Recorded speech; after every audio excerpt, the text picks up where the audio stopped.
My name is Hadi. I'm a junior here at U of I. I'm the vice president of the Muslim Student Association, MSA. Fasting is a pillar. God says in the Quran that fasting was prescribed upon you to, test which of you is best in God consciousness. So fasting, the 30 days of Ramadan, it keeps us in check. It helps you kind of, just brush away the average desires of a normal human being, the temptations of eating whatever you want or doing whatever you want. And I think another key principle of fasting, another really important part of it is just, at least here in the US, or I guess in more developed countries, you get to acknowledge the blessings that you have, the facilities that you have, like a house, food, because those things for us at least are guaranteed here. But in other places in the world, for example, they might not be guaranteed. Growing up here in Champaign, of course, it's not a really big city, but it's a decently sized city. So we have a sizable, diverse community of people from, I would say, over 50 different nationalities that comprise the CU Muslim community. I think having a mosque literally just down the street from campus it helps, keep the community close knit. Growing up, having iftar in the masjid with everybody, you could really see that, just the unity aspect, that everybody's here celebrating the spirit of Ramadan, enjoying food together, and also enjoying the blessing that it is that we have food, that we have everybody to spend this time with. I speak for everybody. I think our schedule really gets messed up during Ramadan, like classes, being able to attend classes regularly, I say that honestly. Sometimes those with 8 a.m. lectures, 9 a.m. lectures, it gets hard to wake up because, of course, in Ramadan you're doing your best to be more spiritual, pray extra.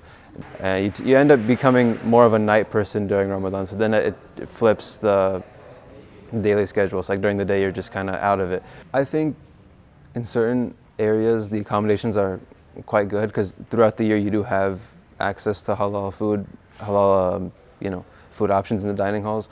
Only drawback is it's not available at all times. During the year it's not available every day, so there'll be certain days of the week where students who strictly follow the halal kind of guidelines, they don't have many options to choose from in the dining halls. So if there is like a permanent halal food option for freshmen, underclassmen in the dining halls, that would be probably the most helpful thing. As far as Ramadan itself goes, the prayer accommodations, usually we have two designated, aside from the mosque obviously, we have two on-campus Ramadan prayer areas. This year we couldn't get Colonial Room, we got the President's Lounge, was a bit smaller, so that was a bit of a hassle, being able to work with the space restrictions, and also it was quite hot in there, you couldn't really open the windows, get ventilation, so having like a more widely accessible prayer area throughout the year, and same thing goes for ablution, because before prayer we have to do specific, wash hands, feet, face, all that good stuff. Having a easily accessible ablution area is also a big issue that we've been trying to tackle. So one thing that's really been what's really been a point of discussion on not just the MSA but our sister organizations too is just the university's response to, for example, the recent conflict in Palestine, in Gaza. We feel that there hasn't been a fair acknowledgement of the loss, or the severity of the loss, which the way I'm saying it right now is an absolute understatement.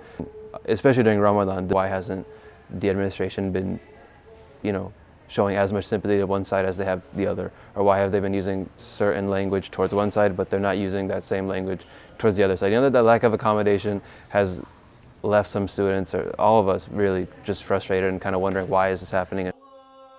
Muslim representation on campus was kind of something that I felt was lacking in the past.